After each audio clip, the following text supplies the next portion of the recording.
नमस्कार दर्शकों, मैं सुधांशु आप सभी का अपने इस चैनल लाइफ विद धर्मा पर दिल से स्वागत करता हूं। दर्शकों, आपने मेरी पिछली वीडियो को देखा और पसंद किया, इसके लिए आप सभी का दिल से धन्यवाद धन्यवाद धन्यवाद। दर्शकों, आज हम एक ऐसे टॉपिक पर बात करेंगे जो कि हम सबके जीवन में सर्वाधिक महत्वपूर्ण स्थान रखता है, सही और गलत, यानी कि सत्य और असत्य। हमें किसी की बात जरा भी पसंद नहीं आती तो हम तुरंत कह देते हैं आप बिल्कुल गलत हो, जबकि सामने वाला खुद को बिल्कुल सही मान रहा है। तो हमारी सोच में यह अंतर जानते हैं क्यों आता है? यह अंतर हमारे दृष्टिकोण से आता है। हम कोशिश ही नहीं करते कि दूसरे के दृष्टिकोण से भी एक बार देख लिया जाए। हमारे दृष्टिकोण में यह अंतर एक नहीं, दो नहीं, बल्कि पूरे 7 प्रकार का होता है।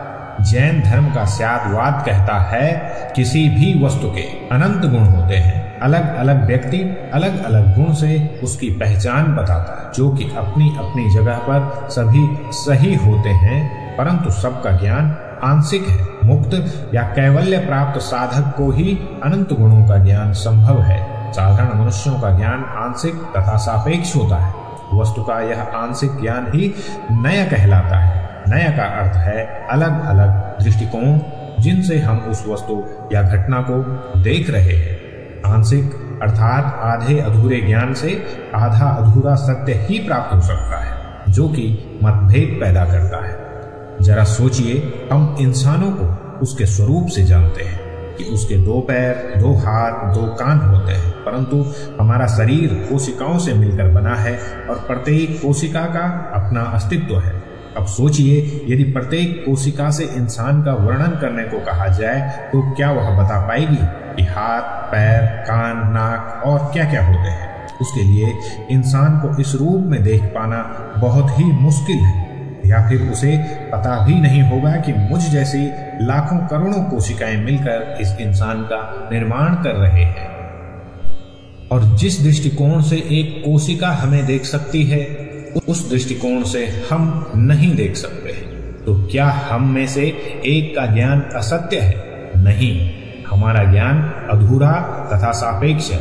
इंसान को पूरा वही देख सकता है जो कि एक ही समय पर अंदर से, बाहर से तथा सब ओर से देख सके। इसी दृष्टिकोण को स्यादवाद 7 भागों में बांटता है। स्यात् अस्ति है, स्यात् नास्ति नहीं है, स्यात् अस्ति च नास्ति च है और नहीं है, स्यात् अवक्तव्य कुछ कहा नहीं जा सकता, स्यात् अस्ति च अवक्तव्यम च है किंतु कहा नहीं जा सकता, स्यात् नास्ति च अवक्तव्यम च नहीं है, कहा नहीं जा सकता, स्यात् अस्ति च नास्ति च अवक्तव्यम च है, नहीं है और कहा नहीं जा सकता। इन 7 दृष्टिकोण को समझने के लिए एक हाथी और 6 अंधे लोगों का उदाहरण दिया गया है। अंधे अज्ञान को प्रदर्शित करते हैं। उनका जिस जिस अंग पर हाथ लगा उसी के आधार पर हाथी को उन्होंने एक्सप्लेन किया। जिसका हाथ पैर पर लगा उसके लिए हाथी खंबा है, जिसने पूंछ पकड़ी उसके लिए रस्सी, जिसने सूंड पकड़ी उसके लिए अजगर और जिसने कान पकड़ा उसके लिए हाथी एक पंखे जैसा है। स्यात् का अर्थ है तर्क, यानी ऐसा भी हो सकता है, ऐसा है नहीं लेकिन ऐसा हो सकता है। स्यात् अस्ति यानी किसी देश काल परिस्थिति में हाथी खंबे जैसा हो सकता है। स्यात् नास्ति नहीं है, यह मत बताता है कि जिसका पता नहीं है वह नहीं है। जैसा कमरे में यदि हाथी नहीं है तो क्या इसका मतलब यह है कि हाथी नहीं है? हाथी है लेकिन इन्हें पता नहीं है। स्यात् अस्ति च नास्ति च इस तर्क से किसी विशेष दृष्टिकोण से हो भी सकता है और नहीं भी, जैसे हाथी खंबे जैसा हो भी सकता है और नहीं भी हो सकता है। स्यात् अवक्तव्यम कहा नहीं जा सकता है, जहां पर 2 विरोधी गुणों के बीच तर्क देना हो, जैसा कि हाथी रस्सी जैसा है या फिर खंबे जैसा है। ऐसे में आप यही कहोगे कुछ कहा नहीं जा सकता। स्यात् अस्ति च अवक्तव्यम च कोई घटना या वस्तु होने पर भी स्पष्ट न हो तो कहा जाता है कुछ कह नहीं सकते।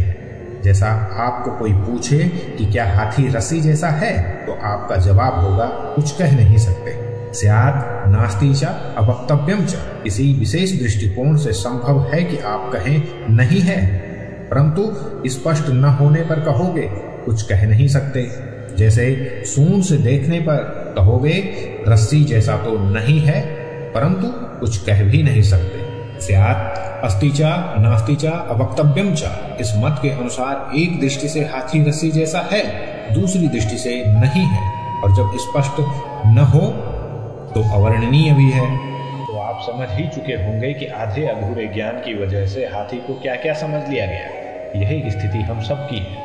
हम सभी अपना अपना ज्ञान अलापते रहते हैं और इस बात का हमें एहसास भी नहीं होता कि हमारा ज्ञान आधा अधूरा है। हम मानने को तैयार ही नहीं कि हमारे दृष्टिकोण के अतिरिक्त भी कोई दूसरा दृष्टिकोण हो सकता है, जिसकी वजह से विवाद पैदा हो जाता है।